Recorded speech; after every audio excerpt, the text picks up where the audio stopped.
Hi again then guys, and so for those of you who know me and know my work on the channel, Unsung Heroes, that kind of thing, you're probably already aware that I'm a fan of the oddball and cars that are fast and good looking and practical, that kind of thing.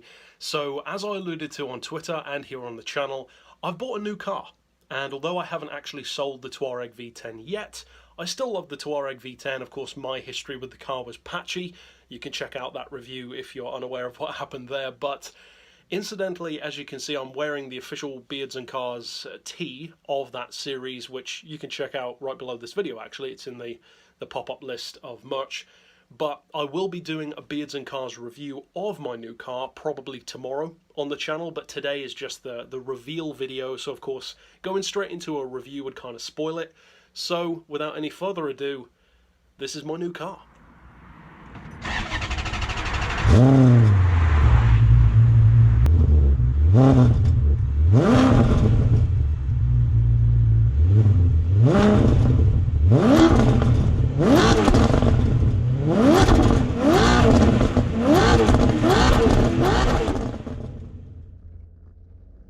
Well, this is it, my new car.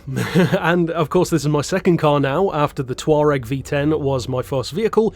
Those of you who have been around for at least a few months on the channel will still remember that. I've had the Touareg for 4 months, so a pretty short period, but I wanted to move on to something new. There's nothing actually wrong with the Touareg currently, which of course I can't say about when I first bought it. It's actually in better condition now than it was then, but as I said, I wanted to try something new. I fancied changing up the vehicle, and I think that when I go to my next vehicle, now that I've had two very high performance, fairly exotic cars, I mean certainly this one is, you could argue with the Touareg, but I would say it is, it's a V10 engine car after all, that I would probably go for something that still has some performance, but maybe a bit more sensible. I'd actually quite like the idea after this of maybe getting something like a Skoda VRS, like the 1.4 TSI with the flappy paddles, because it's still fun. It's no Maserati, of course, but it's still fun, and maybe then get like a motorcycle in conjunction with that, because I now have my full motorcycle A-class license, so maybe like a KTM or something like that maybe, but we'll see, of course, when the time comes, and obviously I want to have this one for some time. Now, you're probably thinking, wait a second, this is a Maserati. It's bound to be more expensive to buy, more expensive to run, more expensive to repair, more likely to need a repair because it's Italian. The tax has got to be crazy, the insurance is going to be insane. Well, some of those things you'd be right. It is more expensive than the Touareg. I paid $5,000 for that car, this one was $7,500, but I actually think that compares pretty well for something that literally has a Ferrari engine. But at the end of the day, you might be shocked to know that this is actually cheaper in some ways than the Touareg was. First of all, the tax. I was paying £570 a year for the Touareg. This is $340, so it's not even close. Plus, the insurance on the Touareg was $170 a month. This is $130. So again, a massive difference between the two cars, and that is still with no claims bonus whatsoever, because obviously I haven't had the Touareg long enough to have that. Now, in terms of the spec, of course, it's fantastic, and you'll probably notice the pretty stunning and quite rare colour. You might be thinking to yourself, I don't think I've ever seen a blue Quattroporte, not this particular blue anyway, and there's a good reason for that. As far as I know, this is actually a one-off, and if it's not a one-off, it's certainly one of very few cars to be finished in this colour. It was a custom order from the original owner. I am now the 5th owner that this car has had since its build, since its inception in 2005, and the colour is, somewhat ironically given the engine, a Ferrari colour. Officially, it's Ferrari Mirabeau Blue Pearlescent, so it has a slight tint to it.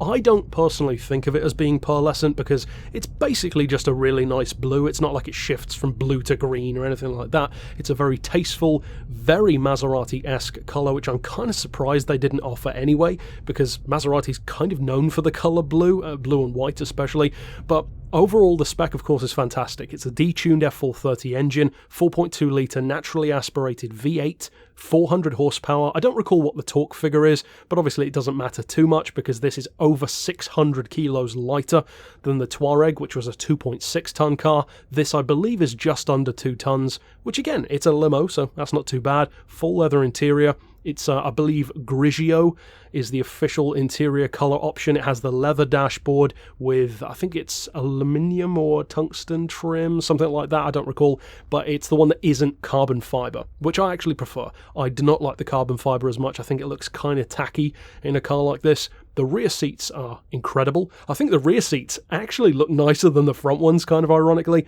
The driving position is great.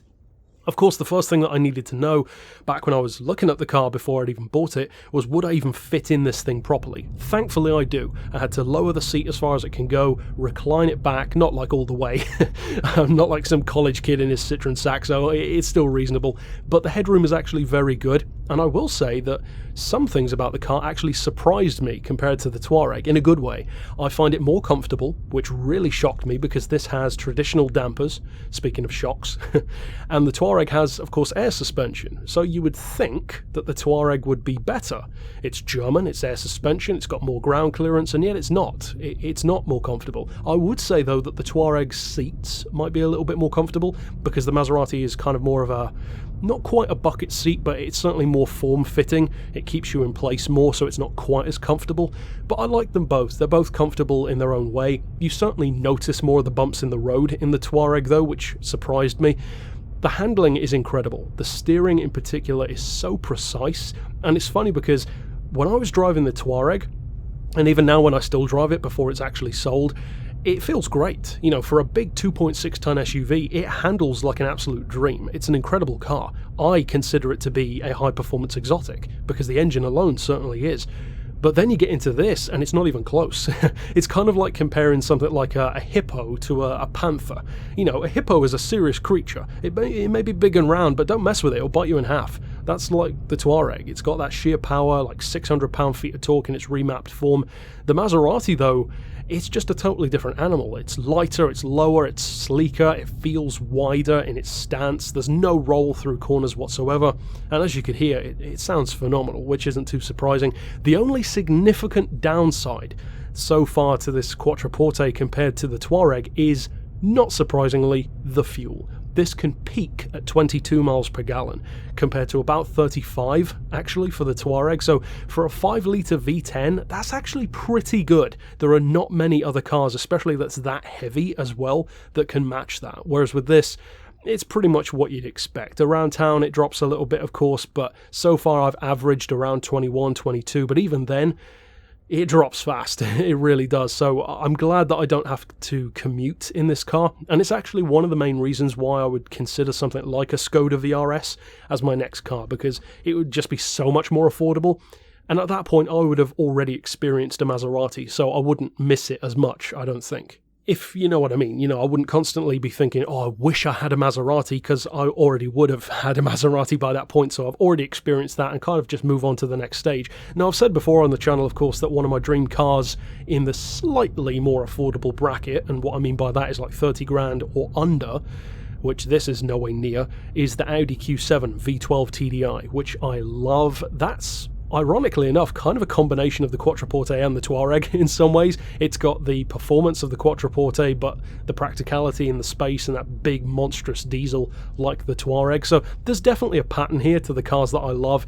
But yeah, we'll have to see how it goes, of course. If you guys ever want to know how the car is doing, just drop a comment in any video, of course, and I can tell you how it is. Because, of course, something could break. The car, incidentally, does have a couple of warning lights on the dash, which you might have noticed in some of the POV shots, but the owner told me about those, and they're actually all false positives. They're not actual faults with the car, and he himself had them reset 3 times, and it just keeps doing it. So, not surprising that the car has some minor electrical things. There's a couple of things about the car that I want to change. For instance, there's one of those sun mesh covers over the rear window inside. I want to take that down because it hinders visibility. But really, apart from that, the smaller things, they don't matter too much. The broad strokes of the car are, it looks stunning. It sounds phenomenal. I mean, you probably like the way it sounds at the start of this video, and I certainly do, but I tell you what, when I was driving it home, I went through 2 tunnels, and even though the tunnels were brief, maybe like a quarter of a mile, third of a mile long, man, this thing sounded good. And you put it into sport mode, even without using the paddles, this thing shifts, and it sounds so good. I might actually go so far as to say that in some occasions, the Touareg and this one actually I sometimes prefer the way a car sounds to the way a car actually performs. So what I mean by that is, if the car sounds even better than it actually is, to me, I'll still be happy with it. Because, you know, this thing sounds great regardless of the speed. You start it up, it sounds great. You don't need to be doing 100 miles an hour. And I kind of like that as well, because when you start it up, it sounds great. And if you really floor it, it sounds great. But then in between that, it's actually kind of quiet. It's got double glazed windows as well, which is cool.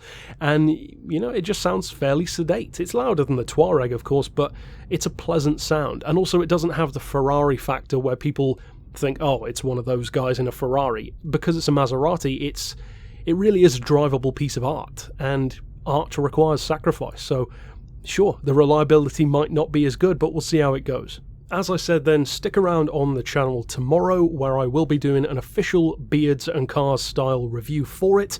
If you're unfamiliar with those, you should check out the series. You can click a link down below to see those. I've reviewed the Touareg V10 and even the BMW i8 Roadster, which was a very nice car to drive as well. But thank you guys for checking out the vid. I hope you like the car as well. I certainly do. And until next time, I'll see you then. But for now, as always, thanks for watching.